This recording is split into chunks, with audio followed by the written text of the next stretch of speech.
Hello everyone, welcome to your own channel Manish sir biology.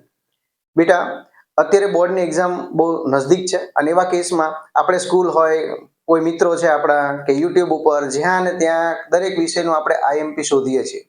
No doubt એ શોધવું જોઈએ, જેનાથી ઓછી મહેનતે વધારે માર્ક્સ આવવા માટેના પ્રયત્નો જે છે એ કદાચ સક્સેસ થઈ શકે.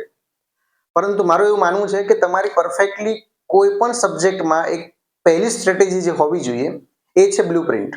પહેલા તમે બ્લુપ્રિન્ટ જુઓ. બ્લુપ્રિન્ટમાં એ ચેક કરો કે કયા ચેપ્ટરમાંથી કેટલા એમસીક્યુ પૂછાય છે અને કેટલા માર્ક્સની થિયોરી છે.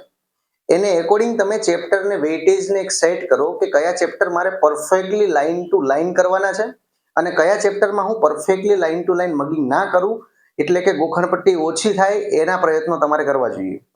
સો એના માટે શું સ્ટ્રેટેજી અપનાવી શકાય? જેમ કે હું તમને એક એક્ઝામ્પલ આપું. આજે આપણે ચેપ્ટર નંબર 2 એટલે કે માનવ પ્રજનનના આઈએમપી ક્વેશ્ચનોની વાત કરશું. તો પહેલા તમને ખબર છે કે એઝ પર ધ બ્લુપ્રિન્ટ આ ચેપ્ટર કેટલા માર્ક્સનું બોર્ડમાં પૂછાય છે અને એ જેટલા માર્ક્સનું પૂછાય છે એમાંથી એમસીક્યુના ચાન્સ કેટલા છે અને થિયરી કેટલા માર્ક્સની પૂછાશે. તો બોર્ડ દ્વારા જે પરિપત્ર આવ્યો છે બ્લુપ્રિન્ટનો એ પ્રમાણે આ ચેપ્ટર 9 માર્ક્સનું છે. 9 માર્ક્સના ચેપ્ટરમાંથી 2 જ એમસીક્યુ તમને પૂછશે, એટલે કે 7 માર્ક્સની તો થિયોરી છે. તો તમારા માટે બહુ જરૂરી બની જાય છે કે આ ચેપ્ટરની થિયોરી તમે પરફેક્ટ કરો, એટલે કે લાઇન ટુ લાઇન આ ચેપ્ટર તમારે પરફેક્ટ કરવું જ જોઈએ. પરંતુ હું તમને એક બીજું ઉદાહરણ આપું. ધારો કે ઉદ વિકાસ છે, ઇવોલ્યુશન આપણું ચેપ્ટર છે. તો ઉદ વિકાસમાં 5+3 એટલે કે 5 એમસીક્યુ છે અને 3 જ માર્ક્સની થિયરી છે. સો તમારે ઉદ વિકાસને લાઇન ટુ લાઇન રટ્ટો મારવાની પરફેક્ટલી જરૂર એટલા માટે વધારે નથી, કારણ કે એમાંથી 3 જ માર્ક્સની થિયરી છે, 5 તો એમસીક્યુ પૂછાવાના છે અને એમસીક્યુ માટે કે રટ્ટા મારવાની કે પરફેક્ટ લાઈન યાદ રાખવાની જરૂરિયાત એટલી નથી રહેતી કે જેટલી થિયોરીમાં રહે છે. તો પહેલા તો તમે દરેક સબ્જેક્ટની બ્લુપ્રિન્ટ ઉઠાવો, પછી ઇન્ડેક્સમાં જતા રહો. એનસીઈઆરટીમાં ઇન્ડેક્સમાં જઈ અને ચેપ્ટરના નામની બાજુમાં લખો કે આ ચેપ્ટર કેટલા એમસીક્યુ માટે છે અને કેટલા માર્ક્સની આ ચેપ્ટરમાંથી થિયોરી આવશે. એટલે તમને એ ખબર પડશે કે નંબર ઓફ ચેપ્ટરમાંથી કેટલા ચેપ્ટર મારે પરફેક્ટ કરવા પડશે અને કેટલા ચેપ્ટર હું પરફેક્ટ ના કરું તો ચાલી શકે. તો તમારું કામ ત્યાં જ અડધું થઈ જશે. આ કામ તમારે પહેલા કરવું જોઈએ અને પછી તમારે આईएमपी ઉપર આવવું જોઈએ. सो बच्चों, आपको ये क्लियर हो गया होगा कि पहले आपको क्या करना है, बाद में क्या करना है. तो आज हम बात करेंगे आईएमपी क्वेश्चंस किसके, human reproduction. So chapter number 2 human reproduction, मानव प्रजनन. टोटल मार्क्स है इस चैप्टर के 9th, out of 9th marks 2 marks के एमसीक्यू है और 7 मार्क्स की थ्योरी है.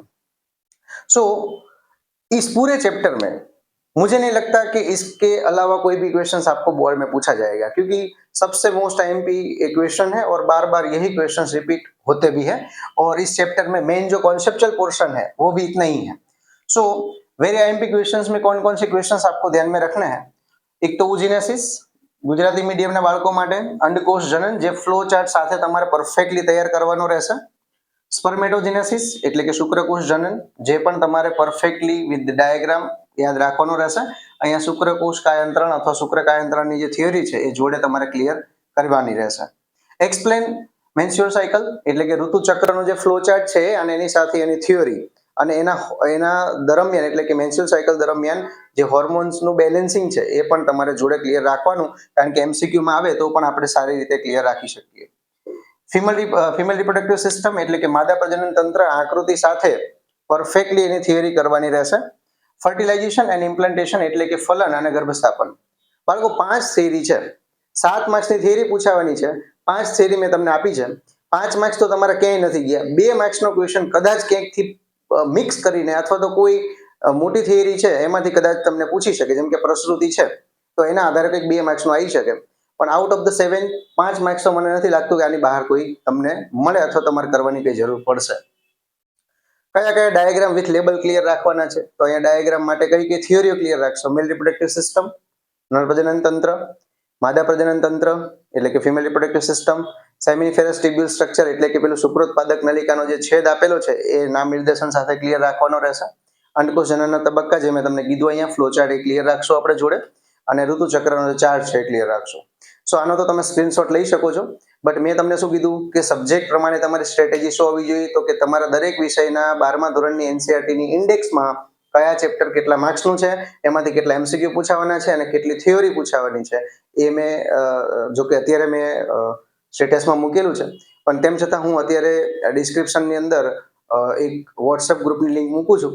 એમાં તમે જોઈન થઈ શકો છો, જ્યાં હું તમને પ્રોવાઈડ કરી શકું. અધરવાઇઝ તમે તમારી રીતે પણ ક્યાંકથી મેળવી શકો છો. બ્લુ પ્રિન્ટ પ્રમાણે માઇનર કોઈ ફરક હોઈ શકે, બટ અધરવાઇઝ હું વાત કરું તમને તો બહુ મોટા ફરક નથી હોતા. લગભગ જે આપણને આપવામાં આવે છે એ જ બ્લુ પ્રિન્ટ એકોર્ડિંગ તમારું બોર્ડનું પેપર બને છે. આશા રાખું છું કે તમને આ વિડીયો બધા હેલ્પફુલ થઈ રહ્યા હશે.